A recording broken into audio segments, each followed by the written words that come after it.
Salam, saudara terkasih di dalam Tuhan, senang sekali bisa menyapa Anda semua.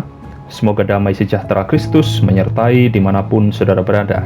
Bagi yang baru pertama kali berkunjung di channel ini, saya ucapkan selamat datang di channel Hikmat Guru Agung, kumpulan renungan dan refleksi iman Kristen bersama saya, Yusuf Rona. Bergembiralah di dalam Tuhan, inilah renungan yang akan kita pelajari hari ini.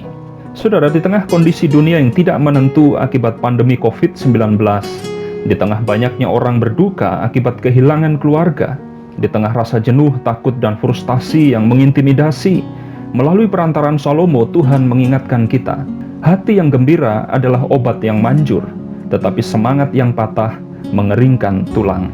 Bagi saudara yang belajar ilmu psikologi pasti tahu bahwa tubuh dan pikiran manusia itu berhubungan erat. Kondisi pikiran memiliki pengaruh yang besar terhadap kesehatan, jauh melebihi apa yang disadari oleh banyak orang. Itulah alasan mengapa para medis selalu mengingatkan kita, jagalah imunitas. Imun atau imunitas adalah sistem kekebalan tubuh yang berfungsi menjaga keseimbangan fisik manusia. Perasaan takut berlebihan, cemas, atau stres justru dapat menyebabkan imunitas menurun, akhirnya rentan terserang penyakit. Saudara terkasih dalam Tuhan, Alkitab memberitahu kita rahasia menjaga imunitas. Caranya bagaimana? Caranya bergembiralah di dalam Tuhan. Tahukah saudara, gembira atau bersukacita di dalam Tuhan merupakan perlindungan kesehatan yang terhebat melampaui cara apapun. Orang yang bergembira di dalam Tuhan bukan hanya meningkatkan imunitas, tapi juga dapat memulihkan semangat hidupnya.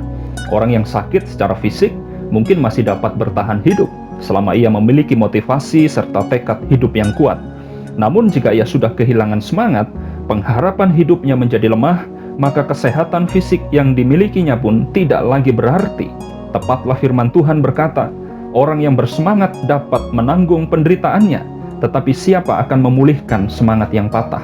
Saudara, melalui perantaraan Salomo, Tuhan berkata, semangat yang patah mengeringkan tulang.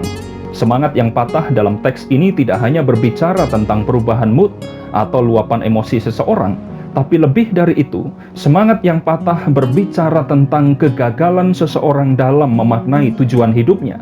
Banyak orang umumnya lebih senang mengukur kegembiraan atau sukacitanya berdasarkan pencapaian karir, memiliki pasangan hidup, pemenuhan finansial, pencapaian pendidikan yang tinggi, kepuasan harga diri, dan seterusnya.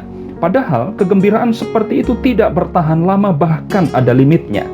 Bagaimanapun, jika kita ingin mengetahui tujuan hidup manusia, kita harus melihat apa yang Tuhan tuliskan dalam Alkitab. Jika saudara meneliti seluruh teks Alkitab, di sana kita mendapati sebuah kebenaran bahwa Tuhan tidak menciptakan manusia sebatas untuk hidup, memperoleh pemenuhan secara materi, kemudian mati. Bukan itu tujuan Tuhan menciptakan kita. Satu-satunya tujuan Tuhan menciptakan kita, yaitu agar manusia dapat memuliakan Tuhan, memuji membesarkan namanya, serta selalu bergembira di dalam Dia dalam keadaan apapun. Tepatlah firman Tuhan berkata, jika engkau makan atau jika engkau minum, atau jika engkau melakukan sesuatu yang lain, lakukanlah semuanya itu untuk kemuliaan Allah. Saudara terkasih dalam Tuhan, Alkitab tidak pernah mengajar kita tentang kegembiraan, bahagia, sukacita, atau semangat berdasarkan ukuran dunia. Dunia mungkin berkata, bergembiralah karena engkau sehat. Bergembiralah karena karir dan segala yang engkau inginkan telah tercapai. Namun Tuhan memberitahu kita hal sebaliknya. Senang susahmu, tetaplah bergembira. Karena hati yang gembira adalah obat yang manjur. Saudara, sebagai orang yang percaya kepada Kristus, kegembiraan yang sejati di dalam Tuhan sedikitnya berbicara tentang dua hal. Pertama, kegembiraan yang sejati lahir dari keyakinan bahwa Kristus telah bangkit dari kematian, dan kebangkitannya memberi jaminan hidup yang kekal. Kemudian yang kedua, kegembiraan yang sejati merupakan ekspresi iman bahwa Kristus tidak pernah meninggalkan kita sendirian. Karena itulah Rasul Paulus berkata kepada jemaat di Filipi dan juga berkata kepada kita saat ini, bersukacitalah senantiasa dalam Tuhan. Sekali lagi kukatakan, bersukacitalah. Kiranya melalui renungan ini, hati serta pikiran kita selalu melimpah dengan syukur.